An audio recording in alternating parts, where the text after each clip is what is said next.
Le problème, bien souvent, c'est qu'on contient les gens dans des espaces, on dit être la voix des sans-voix. Moi, à mon avis, c'est des conneries, ça, parce que les gens, ils sont pas sans voix. Simplement, on les met dans des espaces où on ne les entend pas. Et Paul Bert, c'est un espace où on entend les gens. Qu'est-ce que c'est que le réseau Paul Bert ? C'est un centre social et culturel qui s'est installé ici dans cet immeuble de 1000 m². Quelle est sa mission ? C'est animer un territoire et proposer aux habitants, aux riverains, et à tout public d'ailleurs, une palette de services qui vont du hammam, de la brasserie, du cyber, des logements, et qui donc ambitionne quand même, au fil des jours, au quotidien, de construire, de reconstruire avec les gens de la société. On a des missions plutôt en direction de familles populaires, très populaires je dirais. Donc des gens qui peuvent travailler mais souvent avoir des revenus très très modestes, des familles, des personnes qui sont seules. Les différences entre prononciation et écriture. Ah oui. Je dis un jour, c'est bizarre langue, c'est tout. Un des objectifs de l'association, c'est que toute culture se retrouve là et vive dans cette ambiance d'assez grande liberté, je crois, et sans conflit.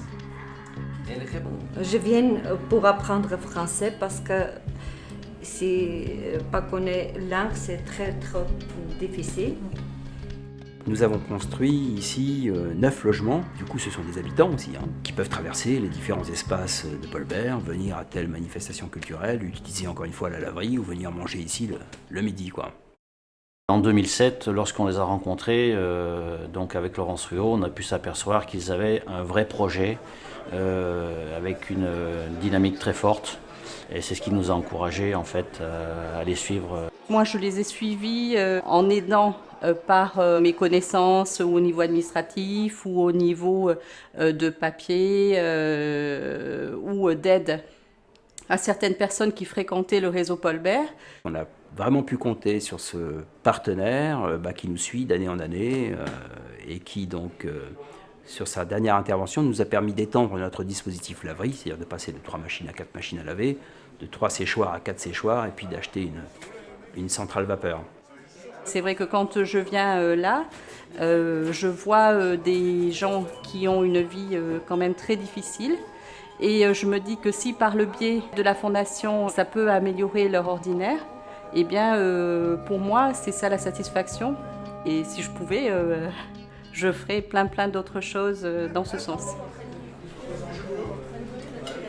À partir du moment où tu te mets en situation d'accueillir les gens, que tu proposes un service réel et qui répond bien à l'attente des gens, tu viens manger ici, 4 € et tu es servi comme n'importe qui dans une brasserie à Bordeaux.